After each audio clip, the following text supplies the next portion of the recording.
ക്രൈസ്തവരായിട്ടുള്ളവർ കേരളത്തിൽ നിന്ന് പലായനം ചെയ്തുകൊണ്ടിരിക്കും. ആ പലായനം ചെയ്യുന്ന വ്യക്തികളിൽ ഭൂരിപക്ഷം എന്ന് പറയുന്നത് സവർണ്ണ ക്രൈസ്തവരാണ്.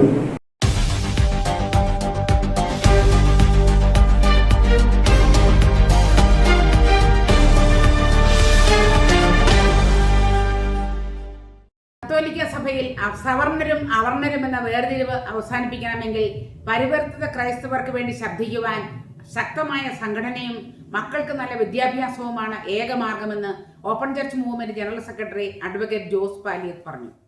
കത്തോലിക്ക സഭാ നവീകരണ പ്രസ്ഥാനമായ ഓപ്പൺ ചർച്ച് മൂവ്മെന്റിന്റെ പാലാ പ്രതിനിധി സമ്മേളനത്തിൽ സംസാരിക്കുകയായിരുന്നു അഡ്വക്കേറ്റ് ജോസ് പാലിയത്ത്. ശ്രീ ജോസഫ് പനമ്പോളിന്റെ അധ്യക്ഷതയിൽ ചേർന്ന പ്രതിനിധി സമ്മേളനം ചെയർമാൻ റെജി ഞെള്ളാനി ഉദ്ഘാടനം ചെയ്തു.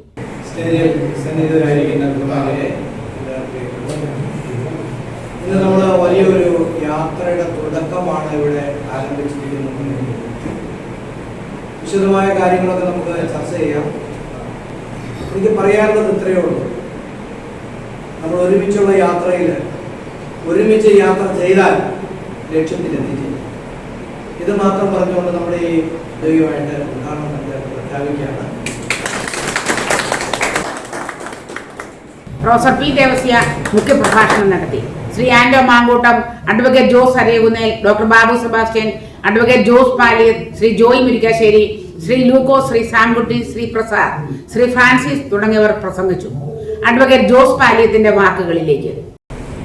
സഭയുടെ പിന്നാമ്പുറത്ത് ജീവിക്കുന്ന ഭൂരിപക്ഷം വരുന്ന ജനങ്ങൾക്ക് വേണ്ടി പ്രവർത്തിക്കുന്നവർ പിന്നോട്ടടിക്കപ്പെടുകയും സവർണരായിട്ടുള്ള അല്ലെങ്കിൽ സഭയുടെ നിയന്ത്രണം കൈയാളുന്നവർ ചെയ്യുന്നത് എന്തും വാഴ്ത്തപ്പെടുകയും ചെയ്യുന്ന ഒരു കാലഘട്ടത്തിലാണ് നമ്മൾ ജീവിക്കുന്നത്. ഇതിനെതിരെ സഭയ്ക്കുള്ളിൽ നിന്നുകൊണ്ട്, ഒരു കത്തോലിക്കനായി നിന്നുകൊണ്ട്, ക്രൈസ്തവനായി നിന്നുകൊണ്ട് എന്ത് ചെയ്യാൻ പറ്റും എന്നുള്ളതാണ് നമ്മളെല്ലാം ശ്രമിക്കേണ്ടത്. അതിന് എനിക്ക് പറയാനുള്ള ഒരേ ഒരു കാര്യം ശ്രീനാരായണ ഗുരുവിന്റെ വാക്കുകളാണ്. അദ്ദേഹം പറഞ്ഞു, സംഘടിച്ച് ശക്തരാവുക, വിദ്യ കൊണ്ട് വിജ്ഞരാവുക. SNDPയെ സംബന്ധിച്ചിടത്തോളം സംഘടനാ ശക്തി അവർക്ക് അംഗബലം കൂടുതലുള്ളത് കൊണ്ട് കേരളത്തിലെ ഭരണപക്ഷവും പ്രതിപക്ഷവും അവരുടെ വാക്ക് കേൾക്കും. പക്ഷേ ഇവിടുത്തെ ദളിത് ക്രൈസ്തവർ അംഗസംഖ്യയിൽ വളരെ ചെറുതായതിന്റെ വെളിച്ചത്തിൽ രാഷ്ട്രീയമായി അവരെ കൊണ്ട് SNDP ചെയ്യുന്നത് ചെയ്യിക്കാൻ സാധ്യമല്ല. എന്നാൽ ദളിത് ക്രൈസ്തവർ സംഘടിക്കുകയും അവരെ കൊണ്ട് ചെയ്യാൻ പറ്റുന്ന കാര്യങ്ങൾ വിദ്യ കൊണ്ട് വിദ്യരാവുക എന്നുള്ള രണ്ടാമത്തെ ഓപ്ഷൻ സ്വീകരിക്കുകയാണ് എങ്കിൽ ദളിത് ക്രൈസ്തവർക്ക് സമൂഹത്തിന്റെ ഉന്നത ശ്രേണിയിലേക്ക് വരാൻ സാധിക്കും.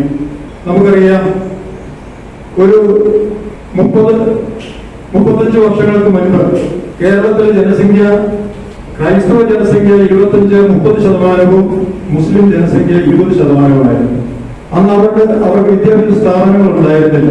ഈ മാറ്റം വന്നതിന്റെ പ്രധാനപ്പെട്ട കാരണം ക്രൈസ്തവരായിട്ടുള്ളവർ കേരളത്തിൽ നിന്ന് പലായനം ചെയ്തുകൊണ്ടിരിക്കും. ആ പലായനം ചെയ്യുന്ന വ്യക്തികളിൽ ഭൂരിപക്ഷം എന്ന് പറയുന്നത് സവർണ്ണ ക്രൈസ്തവരാണ്.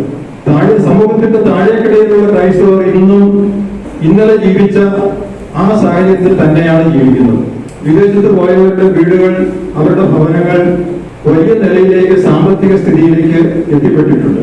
ഇനി ഏതെങ്കിലും ഒരു അവർണ ക്രൈസ്തവന് സാമ്പത്തിക സ്വയം പര്യാപ്തത നേടാൻ സാധിച്ചിട്ടുണ്ട് എങ്കിൽ അവൻ ഇന്ന് സവർണ ക്രൈസ്തവനായിട്ട് മാറിയിട്ടും അവന്റെ മകളെ 25-50 ലക്ഷം രൂപ കൊടുത്ത് വിവാഹം ചെയ്യാൻ തയ്യാറാണ് എങ്കിൽ സവർണ ക്രൈസ്തവൻ തന്നെ ഒന്ന് വിവാഹം ചെയ്യും. എന്നാൽ ഒരു സവർണ ക്രൈസ്തവന്റെ മക്കള് കൂലിപ്പണിക്കാരാണ് എങ്കിൽ അവരെ വിവാഹം ചെയ്യാൻ സവർണ ക്രൈസ്തവൻ തന്നെ തയ്യാറാകാത്ത ഒരു സാമ്പത്തിക വ്യവസ്ഥിതിയും നമുക്കുണ്ട്. അപ്പോ വിദ്യ കൊണ്ട് വിദ്യരാവുക എന്ന് പറഞ്ഞതിന്റെ ചൂട് പിടിച്ചുകൊണ്ട് തന്നെ സമൂഹത്തിന്റെ പിന്നാമ്പുറത്ത് ജീവിക്കുന്ന ക്രൈസ്തവ സഹോദരങ്ങൾ തങ്ങളുടെ മക്കൾക്ക് വിദ്യാഭ്യാസം കൊടുത്തുകൊണ്ട് ശക്തരാവുക എന്നുള്ള ഒരേ ഒരു ഓപ്ഷൻ മാത്രമേ നമുക്കിന്ന് ലഭ്യമായിട്ടുള്ളൂ. നമുക്കറിയാം, സ്കൂളുകളില്, കോളേജുകളില് നമുക്ക് സംവരണം വേണമെന്ന് പറഞ്ഞുകൊണ്ട് എന്തുമാത്രം വായിട്ടലച്ചാലും എന്ത് സംഘടനാ ശക്തി എന്തെല്ലാം ചെയ്തു കഴിഞ്ഞാലും കത്തോലിക്ക സഭ എന്ന് പറയുന്ന വലിയ പാറയിൽ കടിച്ച് നമ്മൾ പറ്റുപോകുക എന്ന് മാത്രമേ ഉള്ളൂ. സഭയ്ക്ക് ഒരു മാറ്റവും വരുത്താൻ നമ്മളെ കൊണ്ട് സാധ്യമല്ല. പക്ഷേ നമുക്ക് മാറ്റങ്ങൾ വരുത്താൻ പറ്റും. നമ്മളുടെ സമൂഹത്തിന് മാറ്റം വരുത്താൻ പറ്റും.